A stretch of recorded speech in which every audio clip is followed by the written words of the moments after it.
SDB Art AI Presents. Malam itu suasana kampung begitu hening.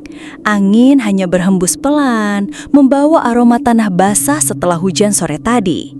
Di kejauhan, sesekali terdengar suara anjing menggonggong, seolah merasakan sesuatu yang tidak kasat mata. Di ujung kampung, ada sebuah jalan setapak yang jarang dilalui orang saat malam tiba. Jalan itu melewati sebuah pohon sirsak tua yang berdiri menjulang di pinggir sawah. Pohon itu memang dikenal warga karena daunnya lebat dan buahnya sering dipetik untuk obat. Namun, di balik kegunaannya, pohon itu menyimpan cerita yang membuat bulu kuduk merinding. Konon, sejak beberapa tahun lalu, pohon sirsak itu sering menjadi lokasi penampakan. Tidak banyak yang berani melewati jalan itu sendirian. Bahkan, beberapa warga lebih memilih memutar jalan lebih jauh hanya untuk menghindari melewati pohon tersebut. Malam itu, salah satu warga bernama Pak Rahmat yang baru pulang dari hajatan tetangga tidak punya pilihan lain. Ia harus melewati jalan itu karena waktu sudah larut sementara jalur lain terlalu jauh.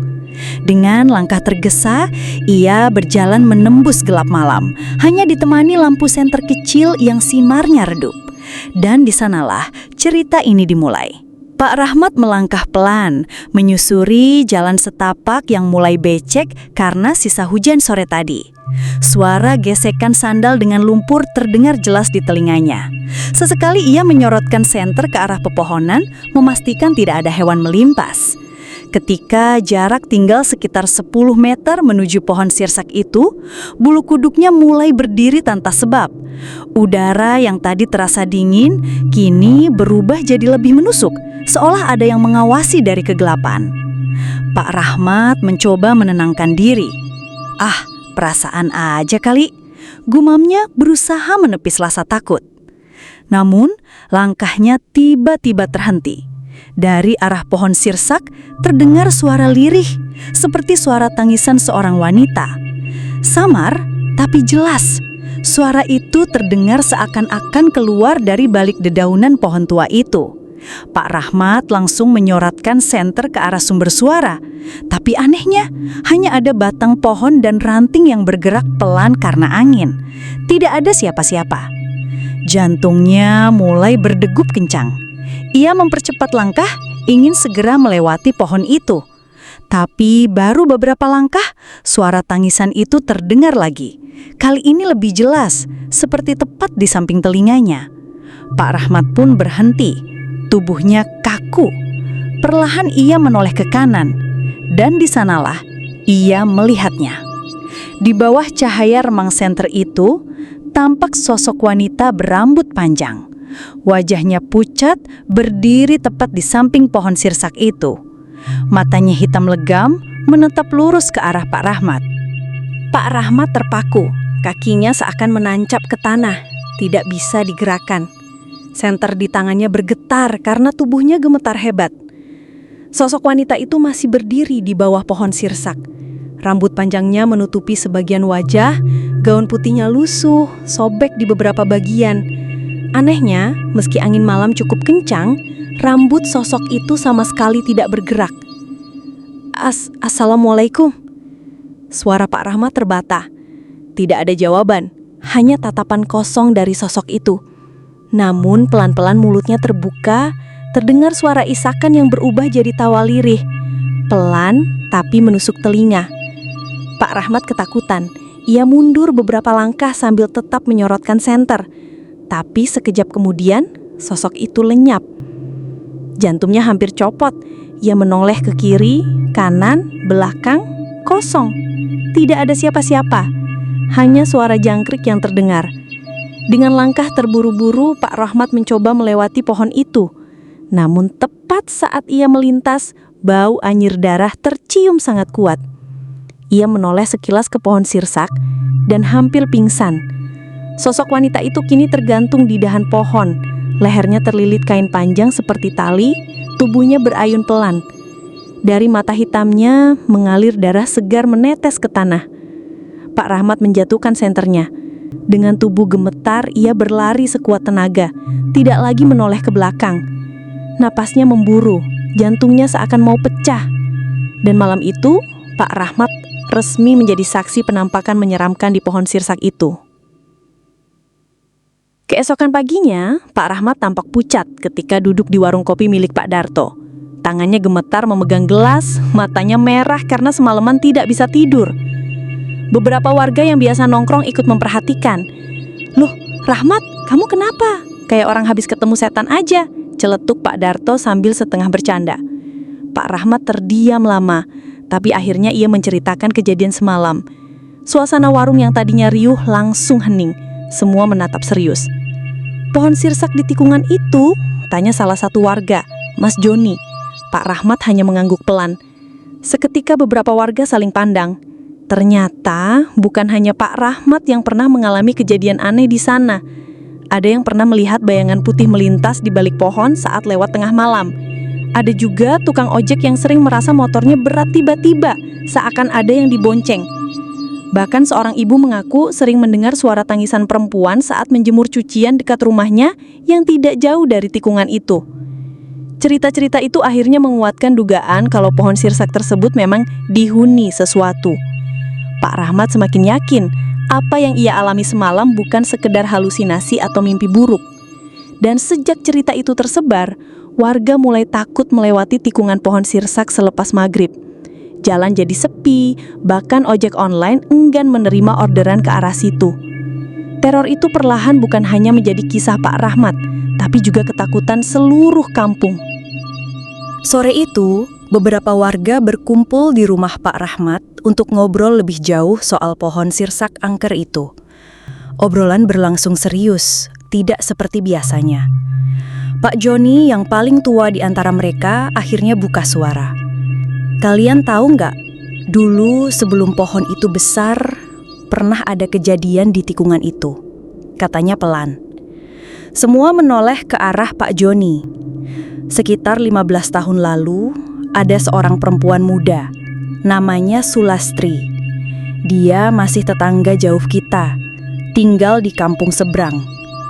Malam-malam dia pulang dari pasar, tapi nggak pernah sampai rumah. Pak Darto menelan ludah. "Maksudnya?" Besok paginya warga nemu mayatnya di bawah pohon sirsak itu. Katanya dia korban tabrak lari. Tapi anehnya, tubuhnya seperti jatuh terlentang rapi, tanpa ada bekas seret. Dan yang lebih aneh lagi, matanya terbuka lebar seolah-olah ketakutan. Suasana mendadak hening, hanya suara jangkrik dari luar jendela yang terdengar. Sejak saat itu, lanjut Pak Joni, setiap kali ada yang lewat tengah malam, sering ada yang lihat perempuan pakai daster putih, berdiri di dekat pohon sirsak. Warga percaya itu arwah Sulastri yang belum tenang. Pak Rahmat merinding. Ingatannya kembali ke kejadian semalam. Sosok wanita berambut panjang dengan gaun putih yang menatap tajam dari cabang pohon sirsak. Cerita lama itu terasa begitu masuk akal, seakan menjelaskan semua yang sudah terjadi. Malam itu, Pak Rahmat sengaja tidak keluar rumah. Tapi rasa penasarannya justru makin besar. Sekitar jam 11 malam, ia duduk di ruang tamu sambil membuka jendela sedikit, menghadap ke arah pohon sirsak. Awalnya suasana biasa saja. Hanya suara serangga malam dan angin pelan yang membuat daun bergoyang. Tapi semakin larut, hawa di sekitar rumah terasa dingin. Bulu kuduk Pak Rahmat berdiri tanpa sebab. Tiba-tiba, dari balik dedaunan pohon sirsak terdengar suara lirih. Seperti suara perempuan menangis tertahan. Hu. Pak Rahmat terdiam. Suaranya jelas, tidak mungkin hanya ilusi. Ia meraih senter kecil yang ada di meja, menyorot ke arah pohon. Di antara batang besar pohon sirsak, tampak sosok samar seorang perempuan duduk sambil menunduk. Rambutnya panjang menutupi wajah, dan gaun putihnya terlihat kusam. Pak Rahmat menahan napas, jantungnya berdegup kencang. Saat ia hampir menutup jendela, Sosok itu tiba-tiba mendongak perlahan. Wajah pucat dengan mata terbuka lebar menatap ke arah rumah. Pak Rahmat buru-buru menutup jendela. Tangannya gemetar. Dari luar terdengar suara langkah. Seperti seseorang berjalan pelan di sekitar pekarangan. Tok, tok, tok.